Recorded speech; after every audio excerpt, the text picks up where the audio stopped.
We're going to jump in to a new lesson, but just to recap kind of where we've been.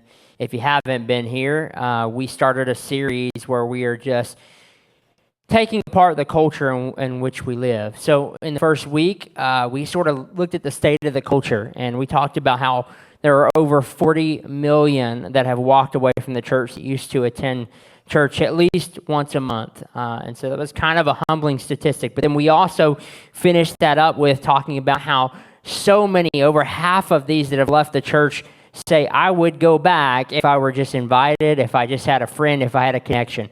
That's why we do reach groups, right? Because we're trying to reach people. And so that's important. But also we are fighting an intellectual battle. We're fighting an exchange of ideas. There are worldviews, and those things are clashing, and we're in a spiritual war. And don't think that the intellectual war is not a spiritual war. Those two are not different things. So we're going to have to stand up for truth, and we're going to have to be knowledgeable about some things because we have people looking to us for answers. And so we ought to be striving for that. And so in the second week, we talked about the right questions to ask. Brother Breyer taught about how to listen and how to address some of the barriers that are there before you get someone all the way to the gospel. Sometimes there are some other barriers that we have to remove. There are old hurts. There are old wounds. There are people who are disgruntled about things from the church hurt, from all the things they've experienced, or maybe misconceive certain things about the church. And so we're trying to dig up those roots.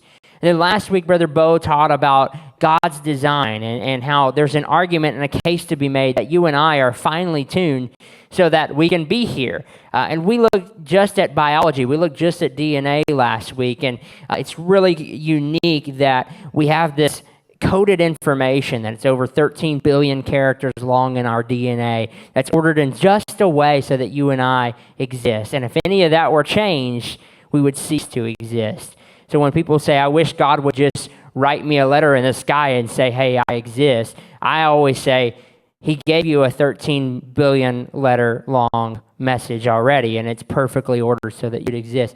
You know, God has given us things to see his design in the world, to see his fingerprint on the world. So we're addressing some of the skeptical ideas about the faith. And tonight, I have the job, and I've done this a few times in here, so some of you may be familiar with some of this material, but I have the job of addressing the question of the problem of evil and suffering. And this is one that I hear all the time from those who have either left the church, sometimes still in the church. They say, well, I'm in this, and I'm a believer. I'm not going to leave the faith, but I have some questions about why God has allowed tragic things to happen either in my life or in the life of a friend, and I don't understand how a loving God, yes, I worship him and I trust him, but I just wish I knew a little bit better why he allows some of the things to happen that happen. So that's a tough task. I'll say this, and I say this every time I teach on this subject. If you are someone who has experienced tragedy and loss, and you have an emotional wound from that, I probably can't give you an answer that's going to satisfy your emotional man. There's not a lot there that can satisfy. You'll not hear this lesson and go, okay, I've got it all figured out. I totally understand why God allows, people to have cancer and to face difficult things and people to lose their jobs and people to, I got it. I got it. But we don't always understand that. So it's difficult. But tonight we're going to talk a little bit about it and just try to face it for what it is. And so David echoes some of what you've probably felt if you've asked that question. He says in Psalm 10, why, Lord, do you stand far off? Why do you hide yourself in times of trouble? And he asked the question, essentially, God, why are you allowing bad things to happen to me, to your people? Why? And we've all been there. I think if you've been in the faith long enough, or if you're new to this, you've probably asked the question, God, why? Why was I born in this circumstance, in this situation? Why did this happen to me in this time, this place? And it's not fair. I don't understand. If you love me and if you know all things from beginning to end, then why did you orchestrate this? Did you put this in my way? And it's a difficult task to respond to that. But we're going to try. The skeptics who would lay this charge against God have their roots back in a Greek philosopher named Epicurus, and I think I've mentioned him before. But Epicurus asked these questions. He says, God willing to prevent evil but not able? Then he's omnipotent. Is he able but not willing? Then he's malevolent. Is he both able and willing? Then whence cometh evil? Is he neither able nor willing? Then why do you call him God? And David Hume, who is a later philosopher that came along, he added to that, is God not able to prevent evil? Then he's not all powerful. If God is not willing to prevent evil, then he can't be perfectly good. And if God were willing and able to prevent evil, then there would be no evil. But there is evil. Therefore, he concludes that God, as an all-powerful and perfectly good being, does not exist. And so this philosophy has been taught for hundreds of years, well over 1,000 years, and it does have an impact on people who have experienced suffering. So we're going to try to address these difficult claims, and we're going to try to work our way through what I think is a bit of a logical puzzle. Now, if you're hearing this for the first time, you know that this is, I don't want to downplay these questions. I don't want to downplay this logical puzzle that we're in. But at the same time, this is something we have to have an answer to. And so we're going to try our best to do that. But what I want you to notice right at the outset is that the emotional problem of evil is different than the intellectual problem, okay? When someone's experienced suffering and tragedy, the emotional problem is not always going to be dealt with by me giving them some logic and philosophy and saying, hey, premise 1 and 2 and 3 and therefore B, this is why you should trust God. If I rattled off a bunch of logic about God's existence, that's going to go in one ear and out the other. I'm going to sound arrogant, and it's not going to minister to their needs. That's why Romans says that we are to rejoice with those who rejoice and to weep with those who weep. That's our calling as the church. And so I want to be careful not to give the idea that as we talk through these things tonight, that you can just take these ideas and the next time somebody is burying a loved one, you can just rattle off some logical things and that's just really going to fix everything. That's not going to happen. So most of you know the details, and I think I'm just getting to a place where I can talk about this openly without, feeling that just emotional baggage. But most of you know the details about Brendan and his passing. If you don't know, Brendan's my nephew, and he moved into our home at 4 years old. And so he lived with us until he passed away at the age of 14. And for me, it was more like a younger brother than a nephew. So I can remember the start of that day. It's a nightmare that I relive regularly.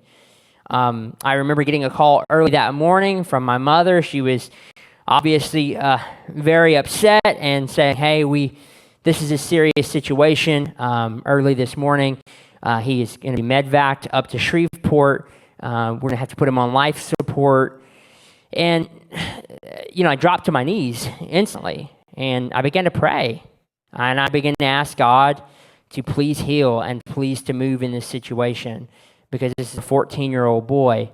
I remember driving up to the church. We were getting ready for the Christmas concert at the time, and I pulled up here, and my dad was already here, and he came forward and basically told everyone what was going on with tears in his eyes and asked for everyone to just join together in prayer. And we all did, and some of you were probably here, and you remember. We just got together and started praying and just asking God to heal. And then I got in the car, and I was driving to Shreveport, and we were trying to get there as fast as we could. And I was just waiting for any minute now to get an update. And I was praying the whole way there, but it wasn't. Everything I had heard was that it wasn't looking good and that it wasn't going well. And so I was just kind of on the line waiting on that call to get that he had passed away. And about 2 minutes away from the hospital, I got that call. My younger brother called me, and on the phone, he just said he didn't make it. And I'll never forget those words. He didn't make it. That was not, even in all that, I was not expecting to hear that. We prayed. We asked God to move. We trusted God. And then he didn't get his healing. He wasn't restored. Now, I'll be honest with you. In that moment, I did not curse God. I didn't become an atheist. I didn't say, I doubt him now. But my walk with God did change. And my worldview changed in the sense that now I just began to be more cautious about everything, and I feel like I'm more skeptical than ever before of the prosperity gospel, of the idea that if you live a certain lifestyle or if you're committed enough to God, then he's going to return the favor and heal you and heal others and do good things for you. That's not the gospel. And I'm afraid that, this has been something that's been preached a lot. And when someone gets their healing, I know sometimes we just don't know what to say. Of course, we want to give God glory, but when people get the healing, we will say things like, well, God honored their faithfulness for all these years. And maybe that's true. But at the same time, if that's the way all this works, well, I was looking at my family and I was looking at my parents and say, well, they've been faithful all these years and they've done good things and they've walked in the truth and they've trusted God in all this.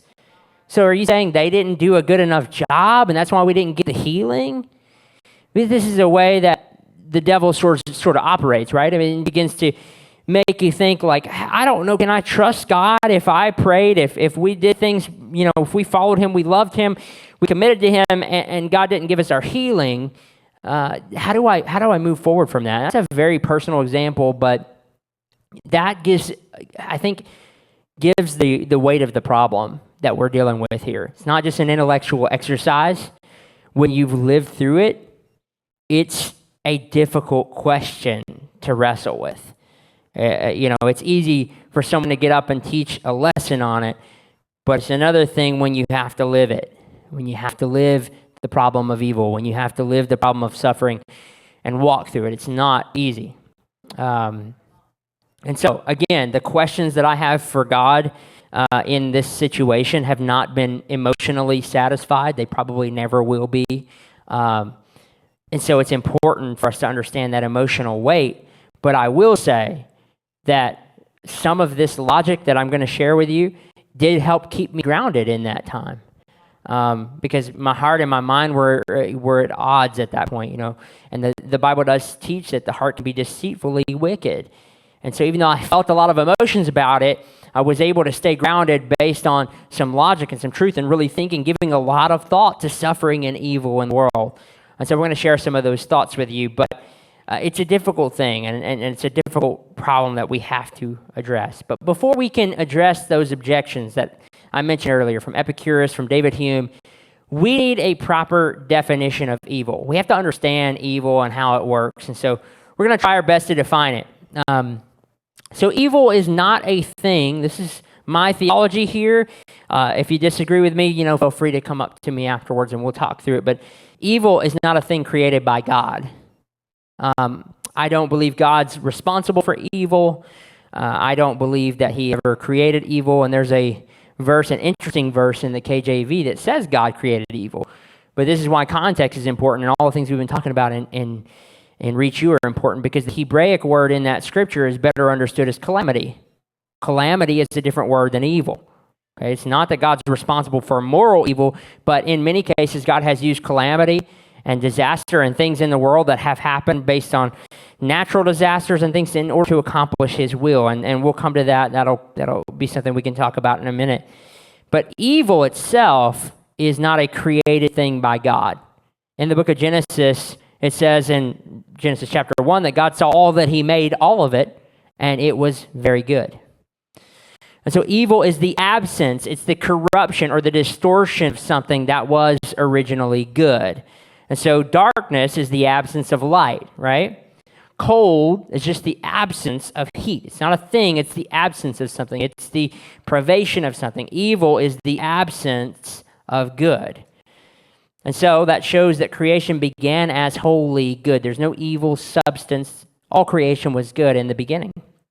And James 1 says God does not create evil. It says God cannot be tempted by evil, and nor does he tempt anyone. Every good and perfect gift is from above, coming down from the Father of the heavenly lights. And that reinforces that evil doesn't originate from God. He's the giver of only good. And then in Romans 1 says, although they knew God, they did not honor him. Their thinking became futile, and their hearts were foolish and darkened. They exchanged the glory of the immortal God for images. So anytime we turn away from God, that's when evil occurs. We have free will. We have the ability to turn against goodness. but that's when evil occurs. It's based on our free will, and we'll get to that in a moment as well. But there's a good quote here from a Christian philosopher I like. His name is Alvin Plantinga, and Alvin describes it this way. He says, according to Augustine, who's another early church father, he says, evil is a kind of parasite on goodness. It's not a substance or property in its own right, but it's a lack or privation of something that's good. So think about the rust on a car. Evil is a lot like the rust on a car. Rust isn't a thing that's made. It's corrupted metal, right? Rust can't exist without the metal. And evil can't exist without good, that it corrupts. So a lot of times when we're seeing evil, I think that's a good argument to be made that the only reason we know something is evil is because we know something is good. So if there's evil that exists, there's also good that exists. And where does that goodness come from? We'll get to that. We're getting there. But you don't go to a store and buy rust. You buy steel, and then over time, if it's neglected, it loses its integrity and it begins to rust. And so evil is not a created thing, but it's a breakdown of integrity in what was originally good. I'm sure this is a fine car at one point. Now that it's been neglected, now it's been put aside, it begins to rust and it begins to change its appearance. And that's what evil is. It's not a created thing. It's a privation of the good. It's a lack of the good. It's a distorted good. C.S. Lewis, who I quote a lot, so bear with me. You'll hear me bring up his name a lot, but he said this in Mere Christianity. He said, my argument against God was that the universe seems so cruel and unjust. But how had I got this idea of just and unjust? A man doesn't call a line crooked unless he has some idea of a straight line. What was I comparing this universe to when I called it unjust? I brought a stick from my yard. Here you go. It's crooked, right? It's not straight. If I hold it up next to this tape measure, I can have a straight line. I would use this. You guys are probably surprised that I have a tape measure. Everybody's thinking, oh my gosh, he probably never uses that. Probably calls his dad over to his house to help him, and you might be right. But this is a straight line, okay? It's straight. But we don't know something's crooked without some kind of measurement to hold that standard up to. We can't tell if something's crooked unless we have some idea of what it means to be straight. And so, again, Lewis is saying, I had this idea of evil, but where does it come from? When I was an atheist, I would complain that God allowed the world to be so unjust and so evil and so cruel, but yet there'd have to be something that I'm measuring that standard up to. What standard am I able to call something evil or good or anything like that if God doesn't exist? Because the idea is that we just evolved from a single-celled organism. We're just floating on a rock, and if that's the case, where's all this evil and good talk coming from, right? If we're just a big cosmic accident. Now, I want to share with you what people do with this question, because Epicurus asks, if God, then why evil? And there's been a lot of responses. Some of them have said, well, God just doesn't exist. That's the response. That's what David Hume said, right? God doesn't exist. We're here by accident, and evil only exists, if it exists at all, in our subjective experience. It's not an objective thing. It doesn't exist outside of us. There's no standard of good or evil. God's not all-powerful, nor is he all-loving. That's another conclusion that some have come to. And I have a short video that I want to show that I think this is a video from a debate between an apologist named Frank Turek and David Silverman, who's an atheist. And they were debating, where is this subjective standard coming from? And some of David's conclusions were just shocking the first time I ever heard this debate. So if you think I'm making this up, this is probably what's being taught in secular campuses on universities. In fact, I know it is because I've attended secular campuses. And I can tell you this is what's being taught, and it's kind of mind-blowing. So short video, but just give me your attention for just a second if we can get that. There is no moral standard, or there is a standard objective outside of humanity to which we should obey? There is no objective moral standard. We are responsible for our own actions. Responsible to who? To ourselves and to our society. Which society? Mother Teresa's or Hitler's? The society in which we live. Then we had no real way to condemn the Nazis for what they did. That's the hard answer is you're correct. The hard answer is it is a matter of opinion. The hard answer is they thought they were doing objective good. So I want to remind you, if you've ever read a book on the Holocaust or if you've studied some of the things that happened, Obviously, 6 million Jews were murdered during the Holocaust. Babies were torn apart from their families. Wives and husbands were split apart. Families were ripped apart. Elderly people were put in gas chambers, were tortured, were killed. And David Silverman, who's the atheist in this debate, his worldview has led him to conclude that all of that is not evil, but it's just a matter of preference or opinion. So I want that to sit for a second. When we remove God from our worldview, when we remove God from society, this is the kind of idea you're left with. And Hitler, who said that Christianity was a scourge on humanity, was absolutely an atheist, although he used corrupted people in the church to get his agenda across. Hitler, who despised Christianity, who despised God's existence, was also heavily influenced by a philosopher named Friedrich Nietzsche. And Nietzsche was the one who said, "We have killed God." And Nietzsche didn't say that as a triumphant statement. He said, and I'm paraphrasing what he said, but it's scary that we have killed God, because once you've killed God, all morality ceases to be a thing. You don't have evil and goodness. And so really it is whoever's the most powerful at that point. That's right. Whoever's the most powerful is in charge. And this philosophy influenced someone like Adolf Hitler, who said, okay, so the game is a power game. It's survival of the fittest. There is no God. There is no good. There is no evil. And so the goal is to just take what you want in life, no matter who it affects. If that's your worldview, I think for one thing, it screams against everything within us. We know that's not right just intuitively.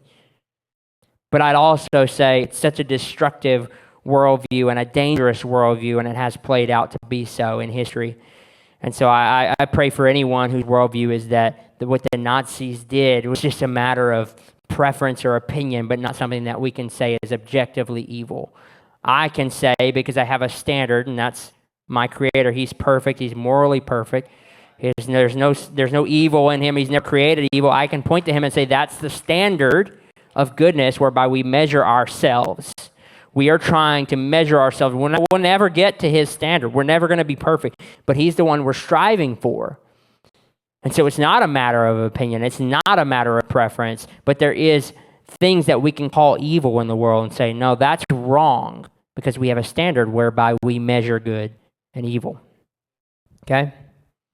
So even though evil was something difficult for us to wrestle with, in many ways it points to our Creator. It points to the one who's good, who's perfect. So when we think of all this happening, would you agree with me that God is both all-powerful and all-loving? Do you agree with that? I believe he's all-powerful. I believe he's all-loving. That's what I believe. But I'm going to ask another question. I want you to think about this. And some of you have heard me teach on this subject before, so you may have some idea of where I'm going with this. But can God do anything that you and I can conceive of? I don't have to answer it out loud because everybody's like, this is a test. There's a question that people throw up a lot of times. Could God make a rock so heavy he can't lift it? So our knee jerk is to say yes, right? Because he's powerful. But then if he can't lift it, now he's limited by something. But if we say no, well, now he's limited anyway. It's a gotcha question. It's a, hey, if you answer this one way or the other, I gotcha. And I'm saying not so fast, but we'll get there in a second. But I'm going to steal an illustration from an apologist that I listened to named Sean McDowell, and he gave this illustration, and I got in trouble for this on the way over here, but I wrote a $10,000 check for anyone tonight who can help me with this next illustration. It might bounce when you take it to the bank, but I did write one. Do I have a volunteer, Doug? You want to help me out? Because I saw you looked eager. $10,000, all you got to do is do one thing for me, okay? Can you help me? You try? All right, I want you, this is a paper clip, so it's malleable. You can bend it, you can move it around. I need you to put into a shape for me, and if you can do this, I've already signed the check.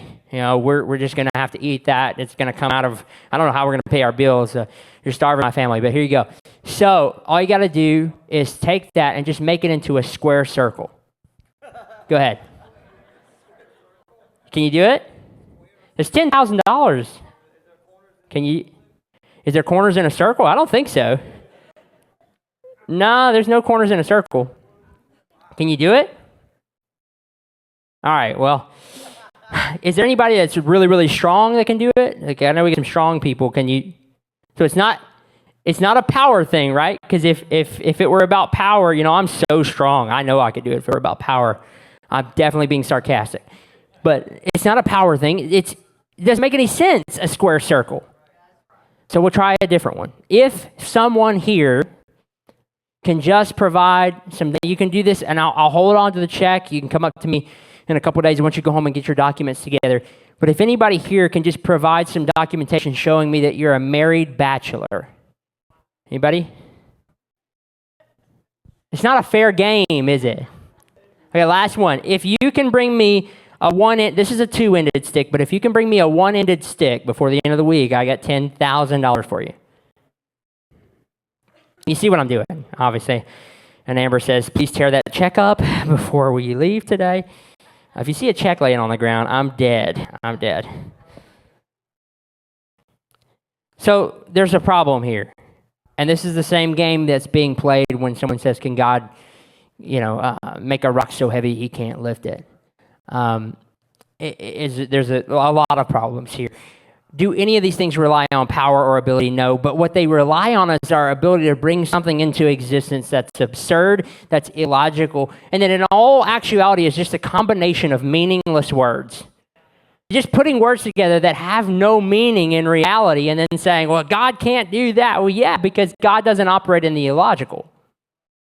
So yeah, there's something that we can conceive of, or we can put some words together that God can't do, but it's not because he's omnipotent, because he is all-powerful, but he doesn't do things that are illogical. So C.S. Lewis puts it this way in The Problem of Pain. He says, his omnipotence means the power to do all that's intrinsically possible, not to do the intrinsically impossible.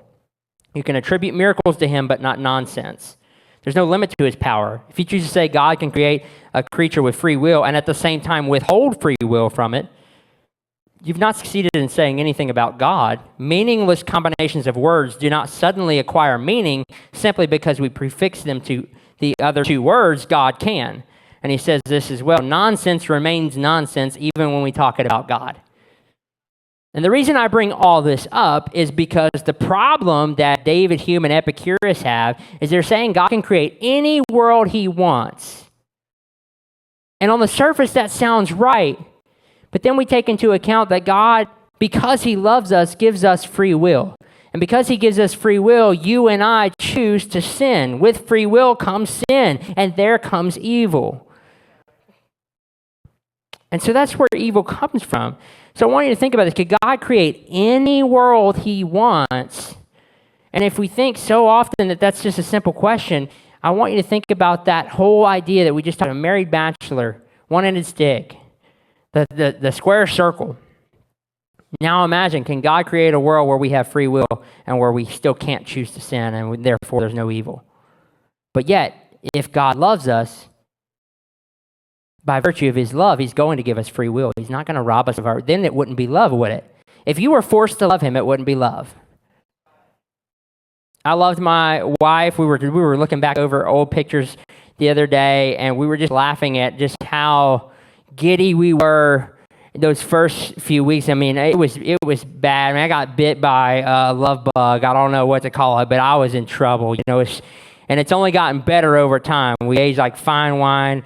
We just love each other more and more every day. But the problem is, if she had originally, and I thought she might at one point, but if she had rejected me, right, and then I continued to pursue her after she clearly said no, the cops or Gerald Hell would have been involved, right? Somebody's either going to roll up with a shotgun or the cops are going to come get me, because that's not love. Love is a free exchange of love for one another. It's not forcing someone to love you. So an all-powerful God chooses to create a world wherein he gives us free will, but he also is an all-loving God, and so he's not going to rob us from that. And then you and I come along, and Adam and Eve come along, and they make a mistake, and here comes evil. It's not that God could create a world and just rob us of our free will, and then that would be the better world to have. So regarding free will, Alvin Plantinga says that God's power allows him to do anything he wants. If we were going to defeat this argument, we would have to say that God's power allows him to do anything he wants, and God's love would compel him in all cases to eliminate suffering. Now, God's love is not always going to compel him to eliminate suffering, because sometimes suffering has a good end on the other side of it. And I know that's difficult. That's why I start off with my testimony of this, because that's a hard pill to swallow. But it is conceivable that God can have sufficient reasons for permitting evil. He doesn't owe us an exhaustive list of reasons for every evil thing that occurs. But it need only be possible that there's a good reason for something bad occurring to defeat the claim that atheists make that a God cannot exist in this manner. So why would God not eliminate suffering and evil? Why wouldn't he just eliminate it? Well, as one apologist said, because he might start with you. He might start with me. God, just take away all the suffering and the evil. But what if he starts with me? Right?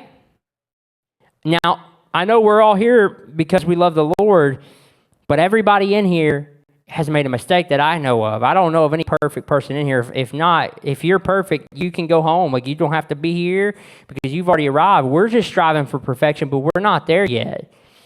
But if you're perfect, then, by all means, you've never committed any evil or caused suffering on somebody else's life by your decisions, then, hey, you arrived.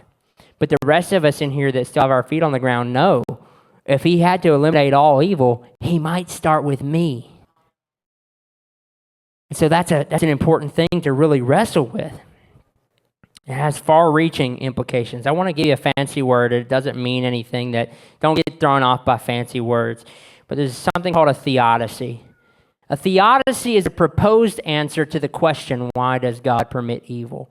What we've given so far is a defense. We've talked about because we have free will, and therefore we misuse that free will, and there comes evil. But there are more specific examples that can be theologically backed up by the Bible. And this doesn't always apply to every situation because it's more specific. But a theodicy is a reasoned explanation for why God allows evil. So God allows suffering to develop moral character. How many of you went through something that was very challenging and it was suffering, but on the other side of it, you were stronger and you were better? We've all experienced that. So that's a more specific reason why God would allow evil. And I want to turn to a few of those reasons because I think we can relate each of us to some of these theodicies. So a theodicy tries to tell us what God's reason is for permitting evil, and a defense just shows us what it could possibly be. So the free will defense is a little different. But think about God's command to wipe out the Canaanites in the Old Testament. That's something that is really difficult. Why would God command the Israelites to wipe out a group of people? Seems pretty harsh until we start thinking about what the Canaanites were doing. They had a statue of Molech, and I'm sure some of you are familiar with this. It was heated from within, and sometimes the fire would lit inside its belly or under the base of the statue. It was a bronze statue. And they would take children, infants, and they would lay them out on this heated bronze statue, and it was directly on the outstretched and burning arms of this statue. And they would roll sometimes the babies into the fire, and they would play drums around this statue so that you couldn't hear the screaming of the child. And inside the hollow furnace of that idol, they would be consumed by fire. So God commanded this to come to an end. And I've heard this complaint from atheists that said, well, he commanded a whole wiping out of the Canaanites. Well, you ask for him to stop evil, and then the one time he does, you say that he's wrong for doing that, right? I think he had pretty good reason to stop this, just based on what was going on with the Canaanites. But that's a theodicy. It's a reason. It's a specific reason why God might allow something to happen, or even command something to happen in that case. But also, I think what happens when we begin to understand how theodicies work is we'll have a lot of these things that you can look back on and you can say, oh yeah, I can relate to that, and that, because when I was experiencing suffering, these things seem to be a part of that. They come with the package of suffering. So C.S. Lewis, he says, it's for the people whom we care nothing about that we demand happiness on any terms. With our friends, our lovers, and our children, we are exacting and would rather see them suffer much than be happy in contemptible and estranging modes. I'll give you an example of this. I love my baby girl, and I have to give her a shout out because she's in here somewhere, and I'm surprised she's being this good. She's doing great. But I am just obsessed now that I have her here. Everything she does is amazing to me. She's the greatest thing ever. But I found myself getting on to her. Now, listen, if there's going to be any spanking, it's going to have to be from Mom. It's not coming from me. I can't do it. But no, I found myself, now that she's getting older, she's starting to explore. She can walk now. She can run down the hallway now. And there's danger everywhere. And you can ask Amber, I am a helicopter parent. I was asking her earlier, we were eating spaghetti, and I said, hey, make sure those noodles are cut up enough because I don't want her to get a spaghetti noodle, and choke on it. I'm just like, I see danger everywhere now that she's here. And so it's more important to me to grab her arm and pull her away from danger than to just be nice all the time, right? Love sometimes means discipline, sometimes means suffering, sometimes means that we are going beyond just being kind. We're kind, we're the kindest to people we don't care about. I can remember some Sunday mornings, I'm going to get in trouble for this one, rolling up to church, and we were acting up in the back seat. And Mama was letting us know there wasn't going to be none of that. And some of us got a little pop on the leg. We won't report them, but, we're here. We survived all that. And then get to church, and she's, hey, how are you? How you doing? Big smile, like we weren't just having it out in the car on the way up here. Why is it? What does it happen? Because it's not that you dislike your kids or love them less. You love them more. You're trying to discipline them and prepare them for the real world. And so sometimes that means having a firm hand with them. And I do believe that God sometimes in his loving kindness allows us to go through things that don't feel good in the moment, but he's bringing us somewhere through that. And I know that theodicy, that specific example doesn't fit everything, but it's one reason why he might allow us to go through some suffering, because he loves us. Isn't that something? Because he loves us, he would allow us to go through stuff. Love is not kindness. If that were the case, we would never discipline our children. We'd never argue with our spouse. We'd never tell our friend the truth if it was all about being just kind. But it's the people closest to us that we hold the most accountable, because genuine relationship comes with a struggle and pain. So what's next? Character development. Paul mentions the weight of glory, and AJ hit on this Sunday, and it's just so beautiful. That message Sunday has just stuck with me. But Paul mentioned this in 2 Corinthians 4 and 17. He says, for this light momentary affliction is preparing for us an eternal weight of glory beyond all comparison. Paul imagines a scale in which all the sufferings of this life are on one side, and then the glory that God would place on his children in the kingdom of heaven rests on the other side. And the end result is the weight of glory outweighs our suffering. We don't realize how imbalanced the scales are. What God is calling us to. We sometimes lose sight of eternity, and I'm going to hit on that in a moment, but just what God is calling us to, an eternal glory. If we could see that, then when we were suffering or when we were going through things, we would never, ever begin to doubt him, because we would say, hey, he's got this far outweighs my suffering. And all this is doing is allowing character development. All this is doing is molding me into his image bearer so that I can be a part of this kingdom. And that's what happens when we're going through suffering. It does entail character development. It does mean that we're just getting closer to him. And so, again, we draw closer to God. That's the next thing. I mentioned losing a loved one. My Lord, do I want to see my lost loved ones in eternity? And do I want to be closer to them? And sometimes, as hard as it is to wrestle with death and tragedy, it also reminds me that this isn't it. That this is a fleeting moment. This is short. This is a vapor. And then there's eternity. And so it's always drawing us closer to him and allowing us to realize that we lean on him in so many ways.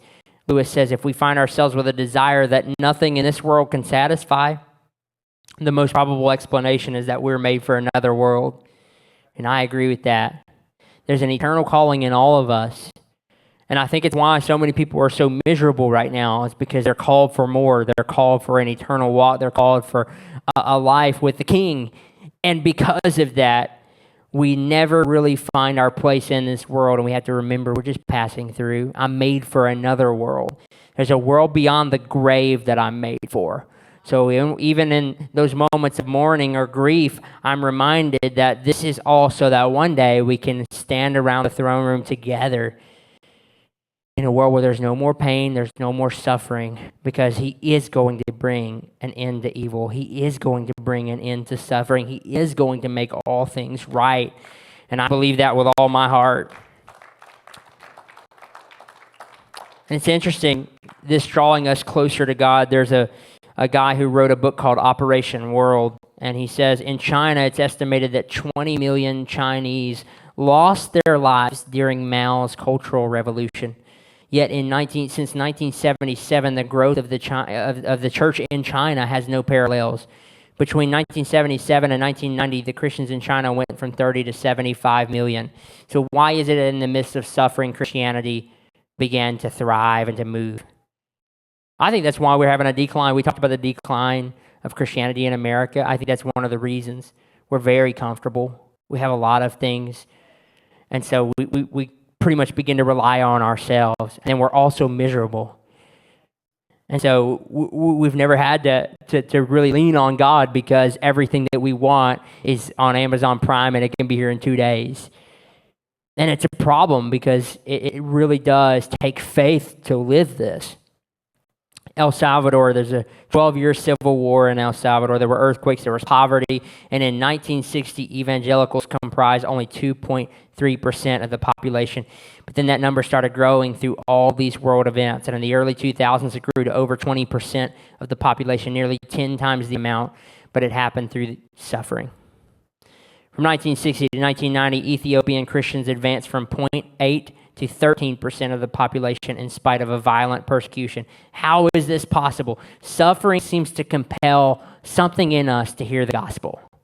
When Pastor AJ was preaching Sunday about the cross, that's the heart of the gospel. We celebrate the resurrection, but it's the sacrifice. It's the cross where we truly find Christ, where we find the heart of the gospel. And by the way, suffering is not eliminated when you develop an atheistic framework. When you throw God out of the mix, as we mentioned earlier, it's not eliminated by that. You're still left with making sense of the world, but now you're just making sense of floating on a rock and heading toward cosmic heat death. And nothing you will ever do will have meaning, because it will cease to exist along with all of time and space. Now, that's pretty depressing. But how do you make sense of evil given that worldview? And lastly, evil is a consequence. Romans 1 says, therefore God gave them up in the lust of their hearts to impurity, to the dishonoring of their bodies among themselves, because they exchanged the truth about God for a lie and worshipped and served the creature rather than the Creator, who's blessed forever. Much of our suffering is just brought on by our sinful choices. Yes, there's unfair and unjust, and there are things that happen that you had no control over. And again, I mentioned our story here at the beginning. Well, I don't think we did anything to deserve that. But there is also suffering in our lives that is brought about by our own sinful choices. And everything can be traced back to the fall of man. We are living in a fallen world. And sometimes I think we blame the devil for our suffering when we brought it on ourselves. It's easy sometimes to say, the devil did this to me, but oftentimes we need to slow down a little bit and have the right perspective. We need an eternal perspective, and I mentioned this earlier, but we need this. We have to think through an eternal lens. There are things I don't know about God, but I know why I don't know, and that's because he's God and because I'm man, right? I can't always see things through an eternal lens. But Lewis wrote this as well. He said, even in our limited understanding, we have a sense that there's meaning to the world, that everything's not some cosmic accident. It's easy to scream that God's evil for allowing things to be this way, but on an atheistic framework, evil is a social construct. It's something we made up to explain pain and suffering, yet we live every day as if evil is a part of our reality, and it's a wrong that needs to be corrected. We have sense that evil is a wrong, that it's not right. Mother Teresa was once approached by a prominent businessman, and he was well-read. He had bought into what a lot of the David Humes and prominent philosophers were saying about God. And he had a problem with the suffering in the world, and he asked Mother Teresa, where is God when a child is dying in the streets? And her answer sounds simple, but the meaning informing her answer is not super simple. But she thought about God who feels and shares in our pain before saying, God is with that child. And she added, the real question is, where are you? What she's saying is, you're out here wagging your finger at God, and I know that God's with that child even in suffering. But why aren't you with that child? Because you're living in sin. You're passing by people who are suffering every day. So we, as the church, have to ask ourselves that very same question. Where am I? What have I done to eliminate suffering? Am I passing by people who are suffering and not batting an eye because it's just going to take up too much of my time today? It's a tough question. I mean, I'm thankful to be a part of a church that looks out for the vulnerable and the broken and the things that we do here. I could go on and on about. I won't start pointing out specific people or groups because I leave somebody out, but this is a church that looks out for people who nobody else is looking out for. And I'm proud to be a part of a church that says, hey, we're going to help people. We're going to weep with those who weep, rejoice with those who rejoice. We're going to bear others' burdens because that's what we're called to do. We're going to do that. But great hospitals, orphanages, charity houses, even the ones we see so often today, they were not built by atheistic philosophers, I hate to tell you, or academics. They were built and they were staffed by Christians. So Christians respond to the call of those who's suffering. And when we do that, it's our greatest witness. It's our greatest apologetic. You hear me talk about apologetics, and people ask me all the time, what is that? It's not apologizing. It comes from the Greek word apologia, which means to defend. The greatest defense of our faith is our Christian witness. It's not all these, I love all these intellectual ideas. The greatest defense of our faith is for us to live it. Because I can get up here all day and talk to you about principles and ideas and philosophy and all that. But if I'm not living this, you're not going to buy what I'm selling. So we have to live it. We have to walk it. And finally, in conclusion, I want to put evil in perspective in relation to the cross. And Pastor AJ hit on this so eloquently Sunday. But the problem most of us have with evil and suffering is it's left us feeling betrayed by God. And I want to come back to that emotional problem. So if you're someone in here, and it doesn't mean you're a bad person, it doesn't mean you're a bad Christian or anything, but you've experienced some suffering and you're still not sure how to reconcile that emotionally. You understand what I'm saying about free will and why God would permit this or that, but you still have that emotional burden. When we have those seasons of feeling that weight of, God, I don't know if you hear my prayer, and believe me, I had that day when Brendan passed and we had all prayed here. You better believe that I had some questions. God, why didn't you hear our prayer? But it's in those moments that I'm reminded of the cross. And this is why the cross is so key. Because there's no other worldview, there's no other religion, there's no other God that has stepped into mankind's pain and suffering. Only Jesus Christ. And he's also the only God who rose again from the dead. And so when someone experiences loss and somebody is going through difficult things, again, I don't talk about the logic behind all this. I don't give them the free will defense. I don't talk about Alvin Plantinga or C.S. Lewis. What we do is we bear the burdens with them. We suffer alongside them because that's what Christ did for us. He took my sin, he took my shame, and it was unjust. He did not deserve it. He's the only perfect one. And yet he took that on my behalf and he bore my pain. So God truly knows your pain. He truly knows our pain. And there is no other God that has ever stepped into history and done that. Tim Keller wrote this. He said, Jesus lost all his glory so that we could be clothed in it. He was shut out so we could get access. He was bound and nailed so we could be free. He was cast out so we could approach. If we ask again the question, why does God allow evil and suffering to continue? And we look at the cross of Jesus, we will still not know what the answer is. However, we know what the answer is not. It cannot be that he doesn't love us. It's a profound response to this. He loves me. I don't know why he's allowed me to go through the things I've went through, but I do know he loves me because he took on the cross on my behalf. And I am so excited for the next 2 weeks. We're going to wrap the series up in a couple weeks because we're going to focus on the history around the Gospels, defending the truth of the Gospels. So if you're hearing this and you're saying, I don't know if he really did all that, did Jesus really live and die and rise again? We're going to talk about that. And then the last week, we're going to talk about the history around the resurrection. And I will tell you, the resurrection is a conundrum for anyone who has studied it that's a skeptic. They have a very difficult time with what history says and shows about what happened 2,000 years ago, because there was an empty tomb, and there were people who went to their death proclaiming that it was empty, and there's a lot of things that are hard to explain about that. And so I can't wait to get into that. But in wrapping up, we're going to talk about those things in the next couple of weeks. But understand this, if we're going to talk about the resurrection in a couple of weeks, if the Bible is true, then the resurrection happened. And Jesus is who he says he is. And if he is who he says he is, then as I said earlier, there is coming a day when the longing that we have for things to be made right, for evil and suffering to end, there is coming a day where evil and suffering will be expelled forever. He will wipe away every tear from our eyes.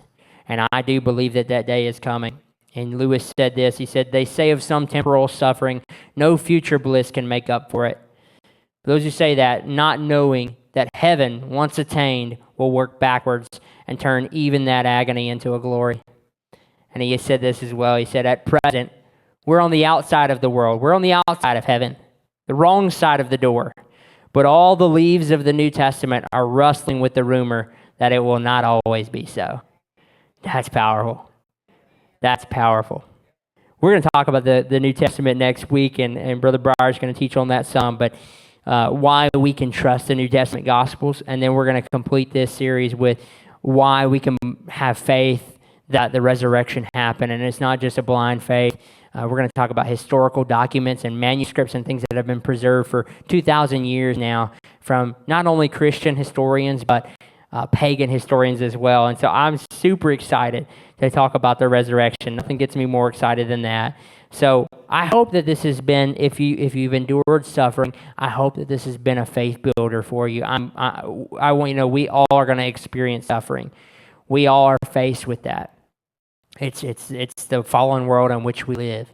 So we're going to experience it. But when we're going through it, hold on, hold the faith, and continue to believe. And when you see others suffering, get in the suffering with them. Bear their burdens. That's what we're called to do as a church. Can we stand? Just want to pray before we leave and just ask God to work in our behalf this week.